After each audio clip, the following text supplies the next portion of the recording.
We are rolling. Continue. Okay, I gotta get in the mindset. Then, the first day of school arrived, and I quickly found my bearings in my new job. I'd never believe, I'd never have believed that I'd get so much satisfaction and pleasure from teaching mathematics. So I quickly got into the routine, and the day began to pass me by like trains. I like trains! I love trains. I wonder why they said like trains.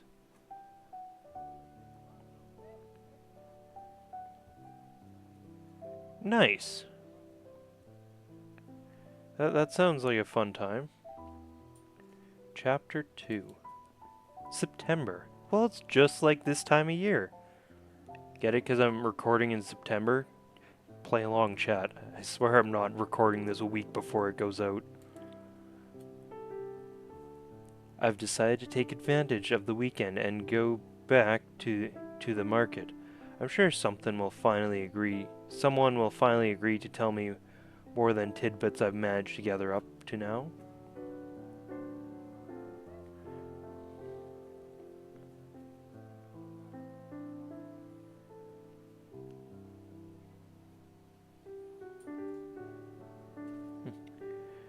Sunny days.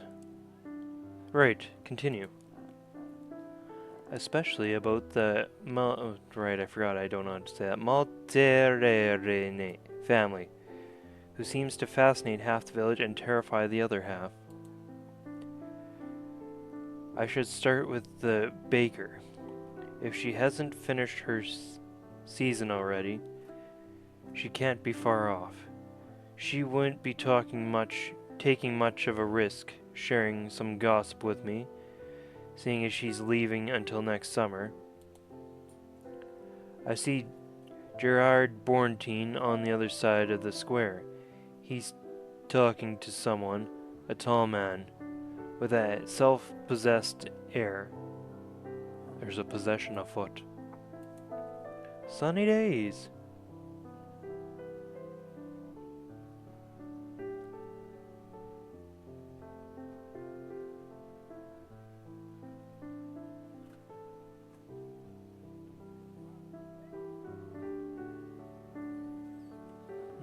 Can we have breakfast? You can have whatever you want. I could go over so that he has to introduce me, but the bakery is about to close, and I might not get another chance to see Miss Bouchard. What should I do? I feel like the tall man has something to say, but also, I kind of want to get some bakery treats, because I'm fat and love that. Oh wow. Hello, Miss Bouchard. Ah, hello, miss. You're in luck. I was just about to close. See, we would have missed it. Are you finishing the season soon? Yes, I am. We ran a bit more into September than we planned. But that's it. We're calling it a day. 2 weeks vacation, then we're moving to the Alps. My husband and I. We're doing the ski season there. Oh, that will make a change. I'm glad to be leaving. The money's not bad, but I don't like the atmosphere around here. She knows. She knows things. So will it be one baguette as usual? Fuck yeah! Yes, but I want to ask. Oh yeah, we're 4 minutes in. We're good. But I want to ask. Yes. What do you know about the Malteriners? Yep. Uh-huh. Yep.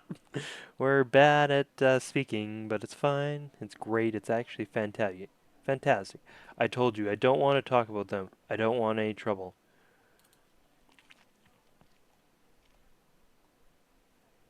But you'll be leaving soon. I really need to know. Nobody wants to tell me anything, and seeing as you're leaving soon, you seem like a nice young lady, so listen to me carefully. She takes me by the arm, puts her face close to mine, and whispers. The Maltese, they're sorcerers. That's what they've gotten the whole village under their thumb. If you do something they don't like, bad things happen. Witchcraft.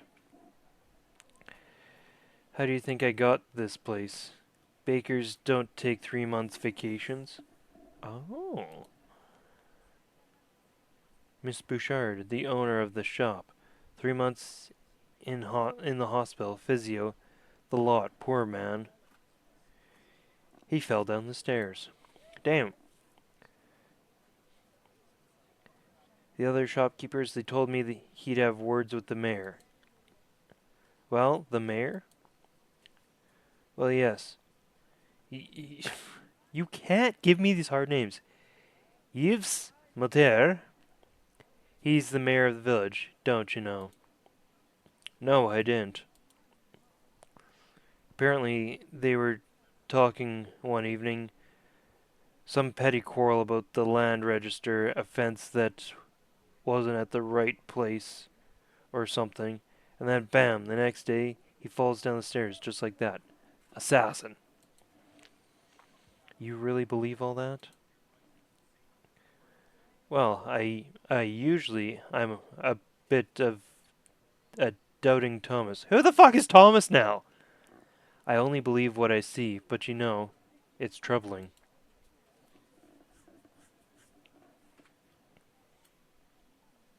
I feel like I should take it seriously, but I also want to make a joke and just see where this heads. There's no time limit. I can do this for ages. That one. Seriously, what exactly do they do then? Do they gather around bonfires at a full moon and slaughter chickens for the glory of Satan? You shouldn't joke about it. You'll bring bad luck down on us. Well, now you know as much as I do. You be careful then. Of you be careful of them. I'd hate if it was my fault that something happened to you. Don't worry about me. Goodbye, Miss Bouchard. See, why can't everyone have names that I can say?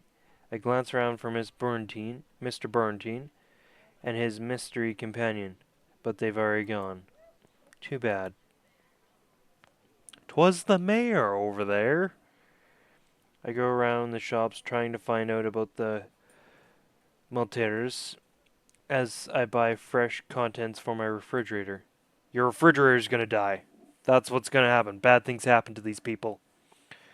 Unfortunately, now that I've been identified as the young heretic, their tongues are tied. The villagers have become surely polite, yet distant.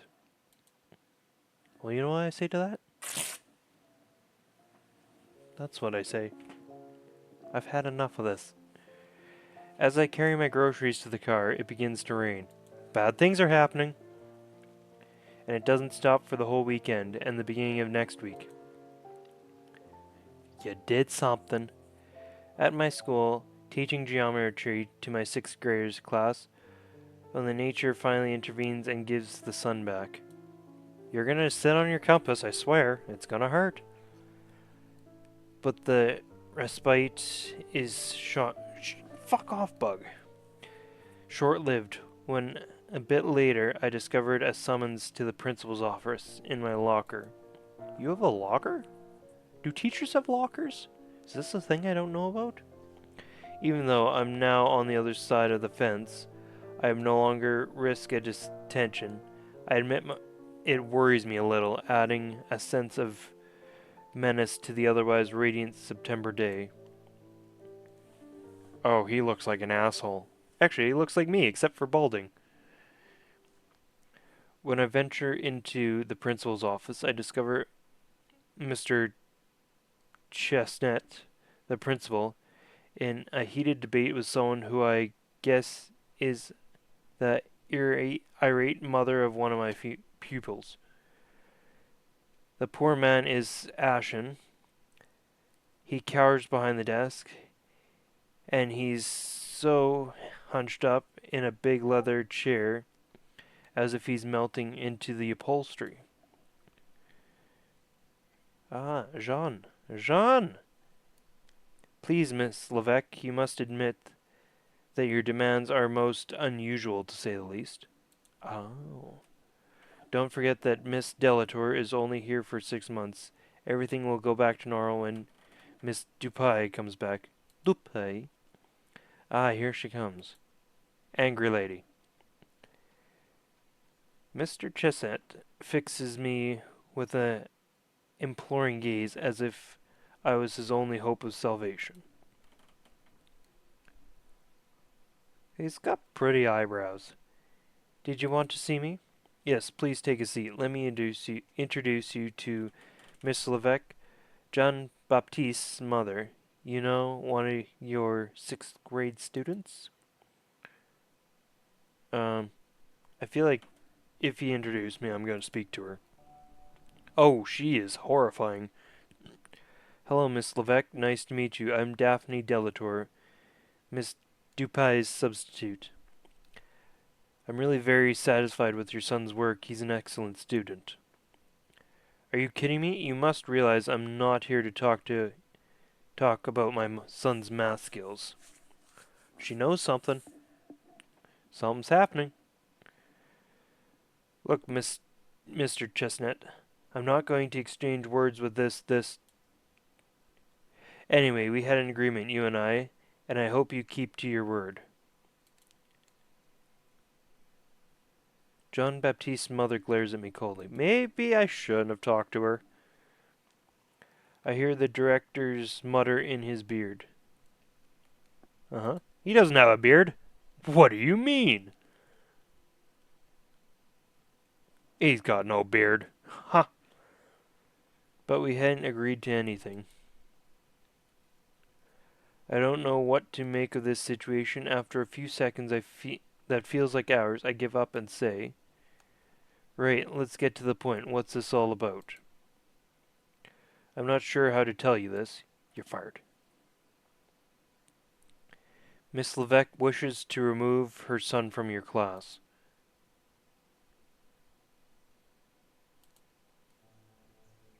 I don't understand. Everyone seems quite happy with my work. Why would you want to remove your son from my class? This has nothing to do with your teaching. Miss Levesque, be reasonable. You can't ask us to change the classes just like that for no good reason. For no good reason? Ah, that's it. You're falling under the Delatour spell too. The family of pagans. Excuse me? You arrive in town and just like that, you think you can get away with anything? I'm sorry, but am I missing something here? I feel like between last episode and this episode, something happened that I don't know about. Like, who, what? But me, I can see what you're up to, and I won't be fooled like the others. Do you want me to say it? What you are? Fucking do it. A witch. Ah.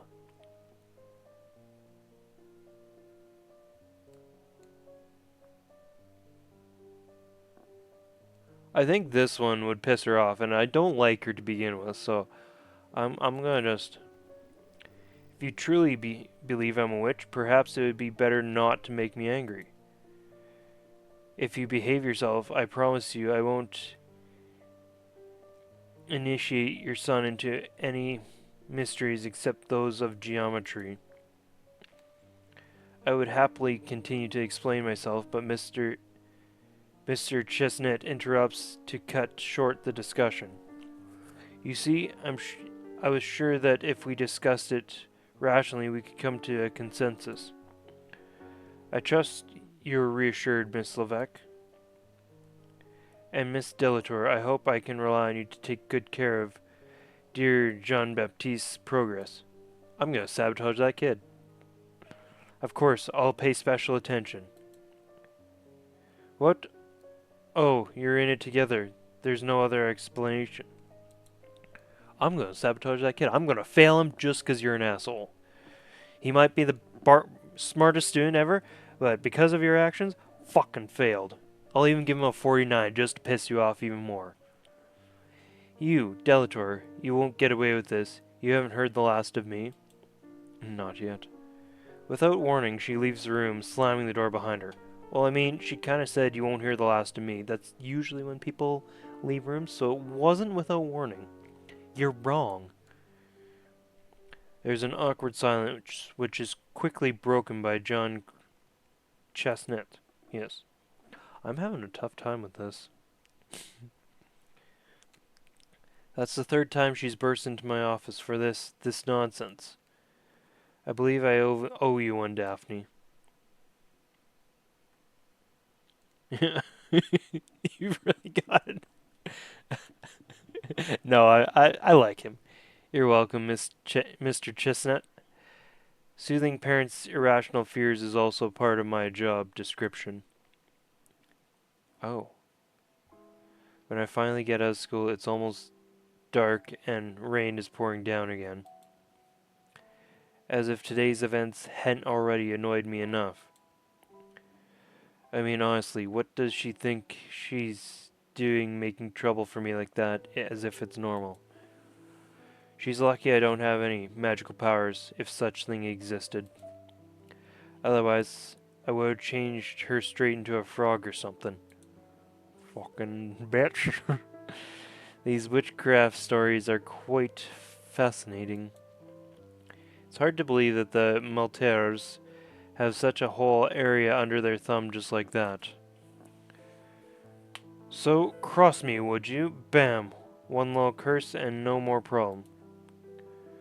There must be a price to pay. Okay, I'm not getting into witchcraft because I feel like that's just going to stir things up more. But what nonsense. Things like that don't exist. Even if I would like them to. I've lit a cigarette and I'm sitting by the window brooding over these thoughts. We're just gonna, because this is distracting me. Hold on, just one moment. I need to distract myself. Just hold on. Nope, that didn't do enough. Hold on. Just remodeling. It's fine. It's great. It's actually fantastic. Perfect. Now I won't be distracted. When suddenly headlights of a car illuminate the bend in the road.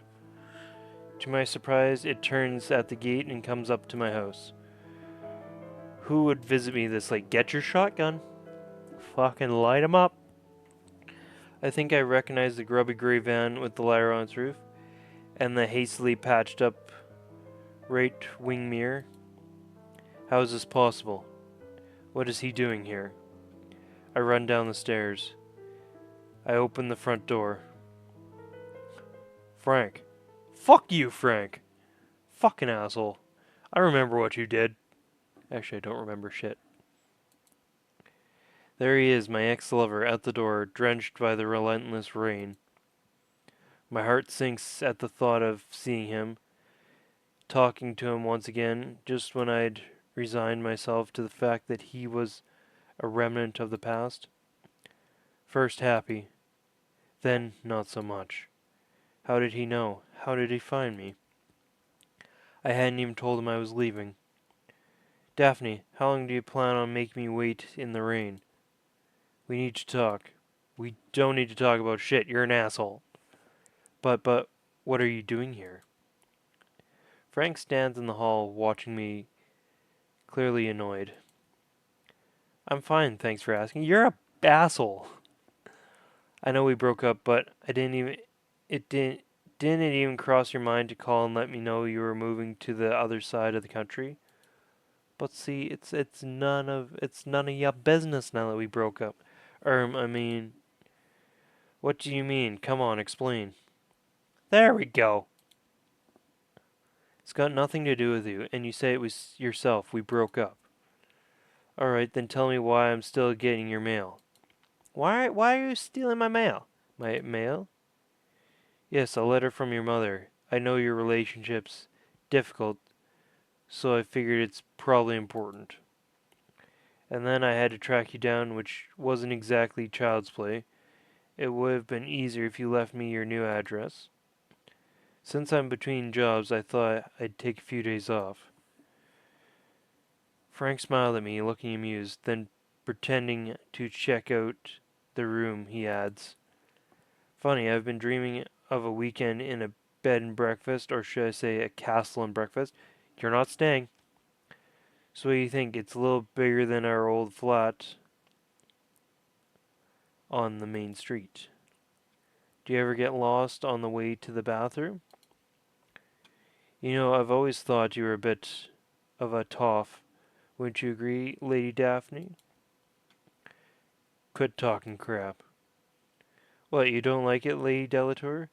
What about Lady Daphne or Your Grace? Your Grace sounds perfect, don't you think? I want to kick him out of the fucking house.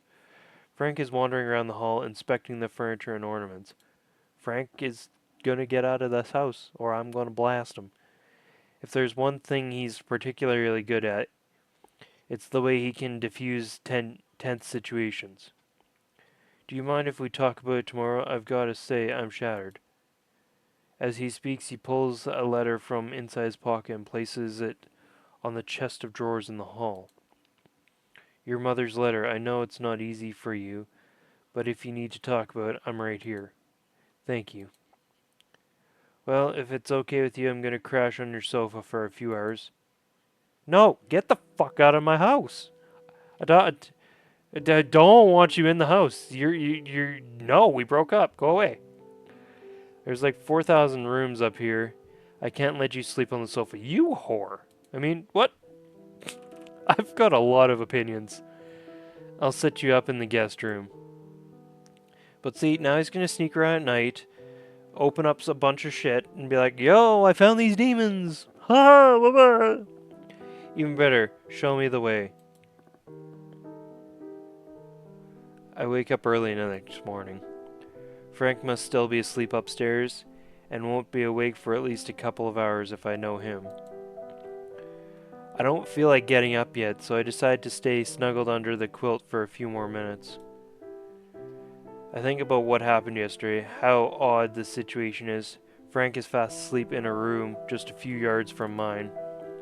I can't believe he came all this way just to bring me a letter from my mom. Is he regretting our breakup? Is the letter just pretext to see me again? I was ready to never see him again after everything we'd gone through. We met almost 10 years ago.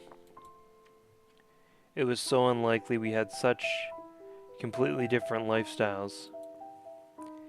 He was a carpenter and I was a freshman at the university, science major. I'd just arrived in town. There was a party at an acquaintance's. I still don't know why I was invited. I don't know why I went either. Shouldn't have went. He's an asshole. I guess when you're 20 years old, you jump at any occasion to go out. I guess the idea of escaping my student dig was enough to convince me to put on a pretty dress and jump on a bus. Frank shouldn't have been there either. He was working on a particularly demanding project, but our hostess had insisted until he had given up and agreed to come. I guess that's what we call fate. The magic worked right away. Yo, the magic should kick him out of my house. Like, go away. Then it was the same old story. A few years later, we moved in together. It was stupid paying 2 rents when we were living with each other all the time. 2 years ago, we took things a step further. Frank's small carpentry business was doing well. My PhD was on track. The subject just came up by itself. Frank asked me if I wanted to have a baby for him. It was so simple. He was so sure about it. He was so sure of everything. Of the strength of our relationship. That we didn't want to wait any longer. And that it was the right time. I had cold feet at first, objecting that I wanted to finish my PhD first. Then we would have to think about it, but he's managed to convince me. It wasn't that hard. I loved him more than anything. I knew that, sooner or later, I would want to start a family with him. Why wait? They had a kid now? We were happy. There's just so many layers to this. Like, I don't know what to think right now. And then, late in the pregnancy, a few weeks before the due date, I lost the child. Okay, well that was a dark turn. I was getting happy for a second. They made me keep the lifeless thing in my belly for days until the doctors decided to induce labor. They didn't understand what had gone wrong. Fucking witchcraft. Frank stayed with me at every step. He held my hand as I expelled the death from my womb. Well, that's one way to put it. The doctor refused to let me see the baby, objecting that I was too fragile to handle it, but I saw Frank's when they pulled the motionless and silent corpse out of me. Okay, now it's getting a little bit too much. I clung to him as much as I could, but there was a chasm in my chest. I didn't want to admit it to myself, but I knew something was irrevocably broken. Frank decided to incinerate the body and scatter the ashes. Burying the body meant naming it, making it in a way exist, and that was much more than we could bear. In any case, I was incapable of making any decisions. When the first shockwave and the tsunami it created in our lives finally receded, I realized our relationship was doomed. I blamed Frank, myself, the universe. Seeing Frank every day reminded me of everything I'd gone through.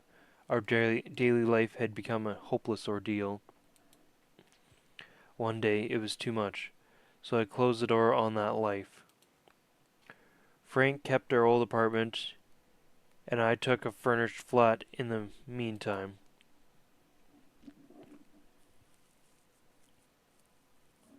First of all, fuck Frank. I don't like him.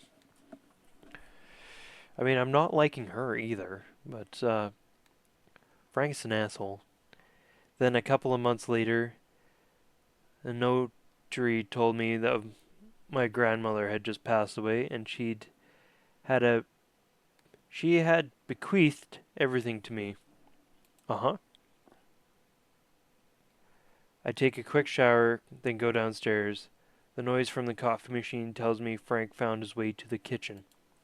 He was looking around. He was looking around. He found something. He's gonna steal stuff. My mom's letter is still propped on the chest of drawers in the hall. I have to open it sooner or later. What should I start with? Fucking find Frank. He's stealing stuff.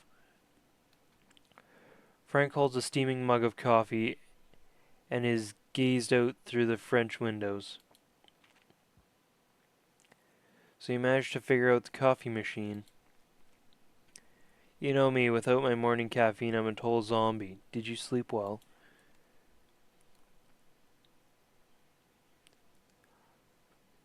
I don't. I feel like this is going to take a wrong turn because I want to say I've been thinking things over. Get the fuck out of my house. But it'll probably be, oh, I've been thinking things over and I want you to live here. Which I don't want. I want him to fuck right off.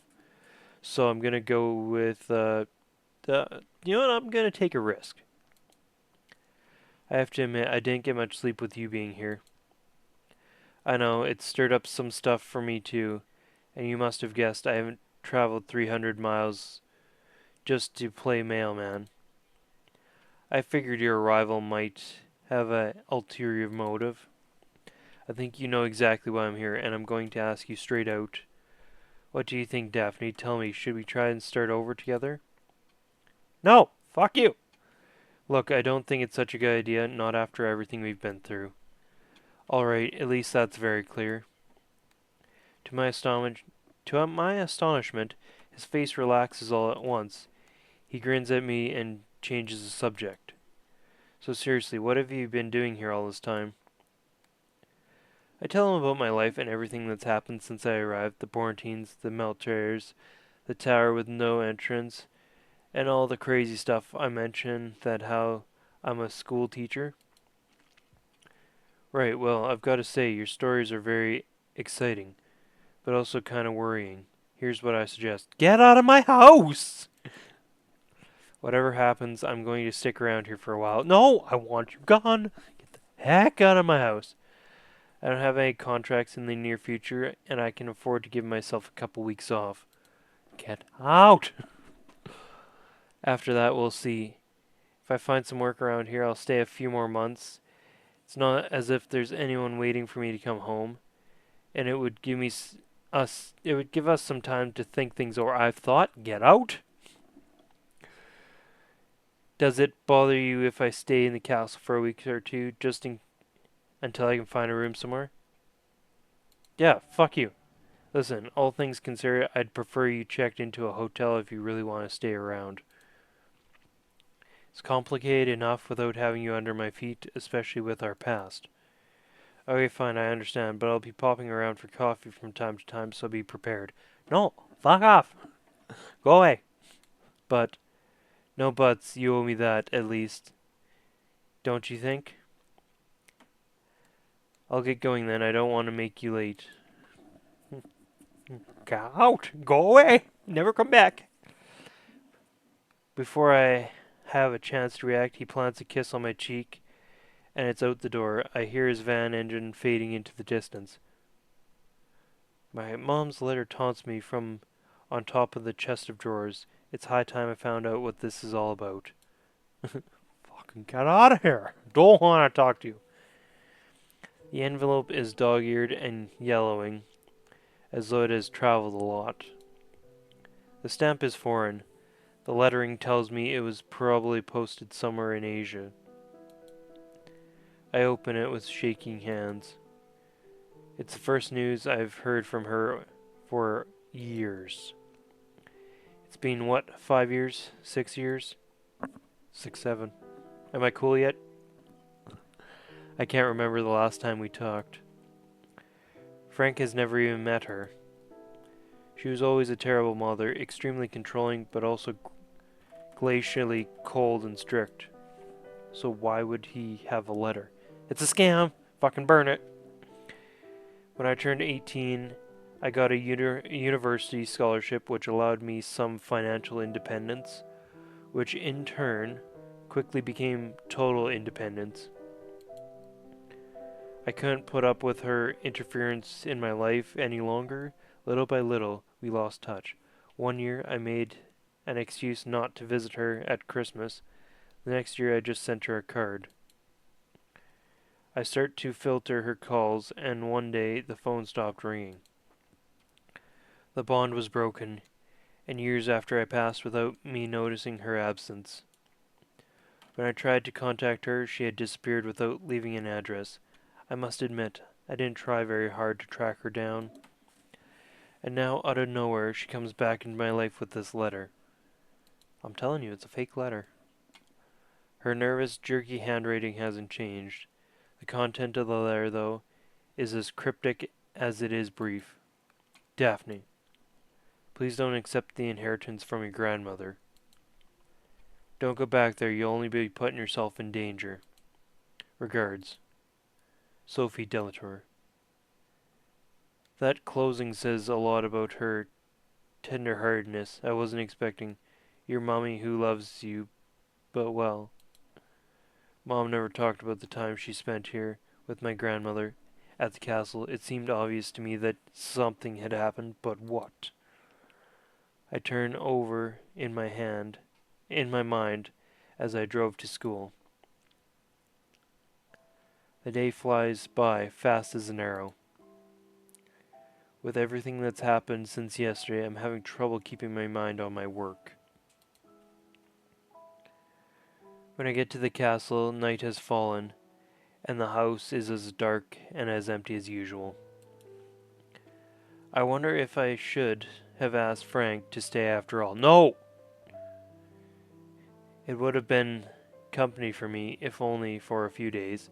Do not let him back in the house.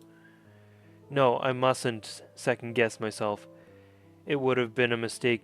No, it would have been a mistake to let him stay. Days, then weeks go by. Sometimes I run into Frank at the market. We make small talk, almost too small. One weekend he drops by for coffee, but I've gone out. I find a note stuck to the door. I begin to wonder if our relationship has become one huge missed opportunity. No, don't get back with Frank. It's the worst thing you can do. I'm walking in the forest. The leaves have begun to redden, and the trees are clad in the bold colors of fall. I like this art style. Like, this looks really good. Almost makes me want to get back into art like this and painting. I can finger paint really well. Almost with using no fingers. I, I actually use my elbows to paint. It's getting late, but I'm too busy strolling along the path. I hadn't noticed, but night has begun to fall. I can see the castle at the end of the trail, but as I get closer, it seems to move away. I feel a presence behind me. Something deeply evil, ominous, almost sickening. I begin to run. The house has disappeared completely, and I find myself in some kind of meadow. There's something in the middle that's soft, that softly reflects the moonlight. As I get closer, I discover it's an oval pool filled with silvery liquid. The image reflected on the surface is me, but not me at the same time. The sensation of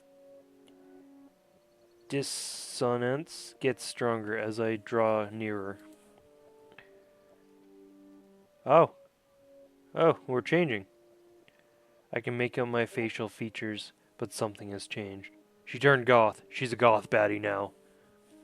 Uh-huh. That's exactly what's happening. I realize I'm dressed in all black. My hair is grown, my eyes seem to burn with the cold light, almost chilling. I reach toward the mirrored surface, my fingers stretched out. The reflection starts to tremble as if it was resignating. When my fingers touch the cold and strangely clammy surface, it shatters into 1,000 pieces. Uh-huh. For a few moments, the darkness is absolute.